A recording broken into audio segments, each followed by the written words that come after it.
भर्तृ के नीति शतक का प्रथम श्लोक है।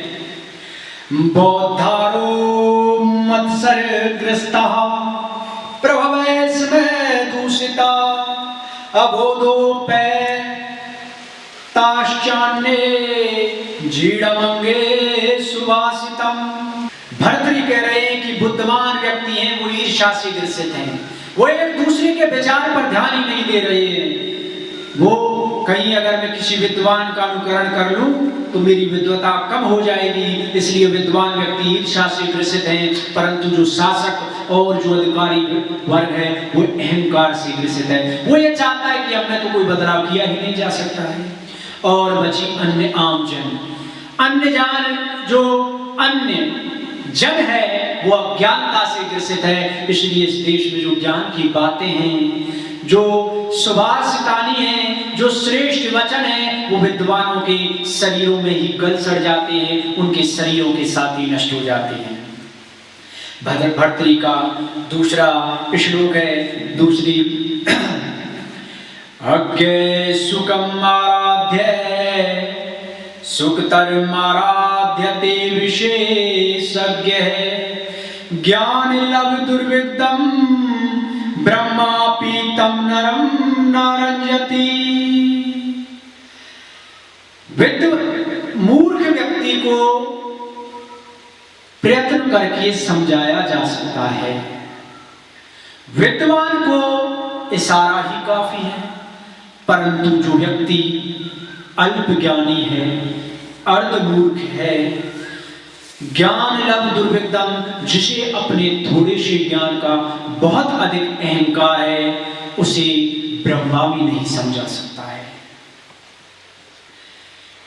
कहने का तात्पर्य है कि एक बार एक अर्धमूर्ख, एक अल्पज्ञानी अपनी पत्नी को पीट रहा था। तभी रास्ते से एक विद्वान व्यक्ति अपनी पत्नी के साथ निकला और उसने कहा कि हे बंधु, अपनी अर्धांगिनी को क्यों पीट रही हो? तो उसने कहा कि तुम बड़े विद्वान लग रहे हो, यानी कि अगर तुम मेरे एक प्रश्न का उत्तर दो तो मैं इस पत्नी को पीटना बंद कर दूंगा। यदि तुम इस प्रश्न का उत्तर नहीं दे पाए तो तुम अपनी पत्नी को छोड़कर मेरे पास चले जाना। विद्वान ने कहा कि चलो तुम प्रश्न पूछो। उस अर्धमूर्ख ने उस विद्वान व्यक्ति से प्रश्न किया। उसने एक लकड़ी उठाई और 2 गोले खींच दिए और उससे कहने लगा कि बताओ अब मैं इस लकड़ी को किस गोले में रखूंगा। विद्वान व्यक्ति परेशान हो गया।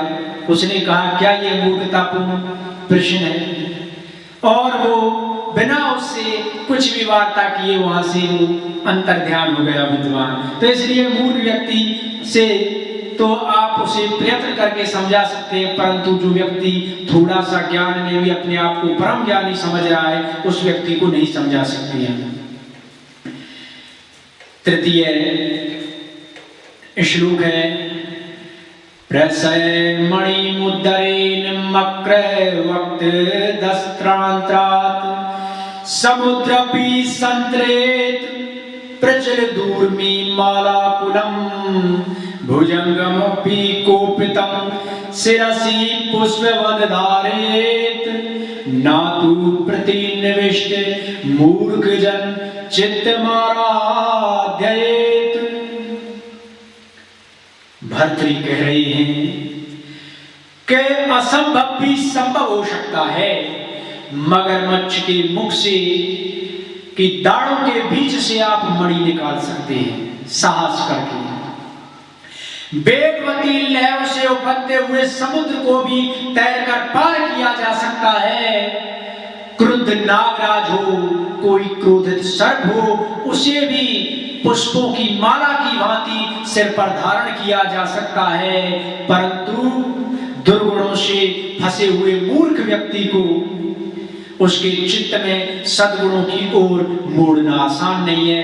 आप ये असंभव कार्य भी संभव कर सकते हैं, परंतु मूर्ख व्यक्ति के हृदय में आप परिवर्तन नहीं ला सकते, उसके मन मस्तिष्क को नहीं बदल सकते हैं। चतुर्थ श्लोक है, किल्लवेति सिक्तासु तेलमपि यत्नते पीडियन् पिबेच मृग तृष्णकासु सलिलं पिपासार्दिते कदाचिदपि पर्यटच्छ विषाणमासादयते ना तु प्रतिनिविष्ट मूर्ख जन चित्त मारादेत। यत्न कर कर अगर आप बालू को भी पी लें तो उससे तेल निकल सकता है। यह असंभव है, यह अलभ्य है कि प्रयत्न करने पर बालू से भी तेल निकाला जा सकता है।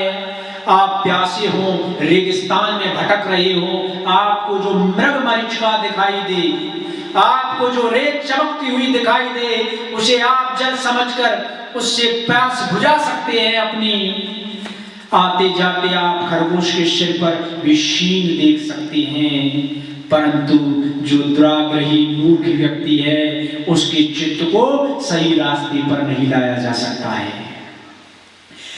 व्यालम बाल मृणाल तंतु भी रसौ रोदिन समुज्रवते चेतुम वज्र मणिषि ऋष कुसुम प्रांतेन सन्निहते माधुर्यम मधुविदुना रचयितुम चाराम्बुधेरियते नेतुम वाञ्छति यः खलान् पति सताम सुक्तै सुधा सिंधुभिः।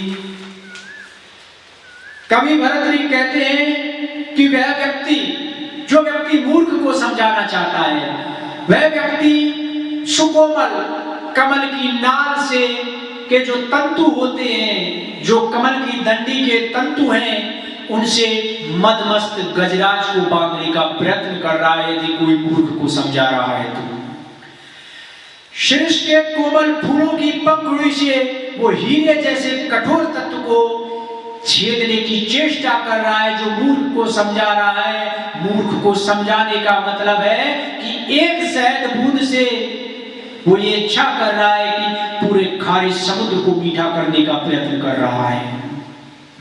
जो दुष्टों को अमृत भीनी सूक्तियों से सही रास्ते पर लाने की इच्छा करता है, वो चाहता है कि सही बातें बता बता कर हम मूर्ख व्यक्ति को ज्ञानी बना सकते हैं। वो यही कर रहा है कि वो कमल की नालों से हाथी को बांधने का प्रयत्न करता है, शीश के फूलों से हीरे को बेधने का प्रयत्न करता है, एक बूंद शहद से समुद्र को मीठा करने का प्रयत्न कर रहा है। स्वायत्त में कांते हितं विधात्रा विनिर्मितं छादनं गयताया विशेषतः सर्वविदां समाजे विभूषणं मौनं पंडितानां। विधाता द्वारा अज्ञानता को ढकने का एकमात्र हितकारी उपाय बताया गया है। महाराज भरतरी कह रहे हैं कि परमात्मा ने अज्ञानता को ढकने का सिर्फ एक ही उपाय बताया है, चुप साध लेना, मौन हो जाना, अपने को वश में रखना। विशेष रूप से गुणीजनों के समाज में अज्ञानियों या मूर्खों के लिए मौन रहना उनकी शोभा बन जाता है। अगर कोई व्यक्ति मूर्ख है और विद्वानों की सभा है, अगर वो उसमें मौन हो जाएगा तो वो मौन ही उसका आभूषण है। अर्थात लोग समझते हैं कि यह महापंडित होने के कारण ही मौन है। अगर मूर्ख व्यक्ति मौन हो जाए तो लोग समझेंगे ये बड़ा परम ज्ञानी है, इसलिए शांत बैठा है। यदा किंचिद्योहम दुर्विमदान संभवम तदा सर्वज्ञो अस्मीत्य भवद वलिक्तम मने। यदा किंचित किंचित बुद्धजन सकाशाद वक्तम तदा मूर्खो अस्मीति ज्वरे मधो में व्यपगत है। तो भरतरी ने बड़ी अद्भुत बात कही है अपने बारे में। वो कह रहे हैं कि जब मैं थोड़ा थोड़ा समझदार हुआ तो हाथी की तरह घमंड में चूर रहने लगा।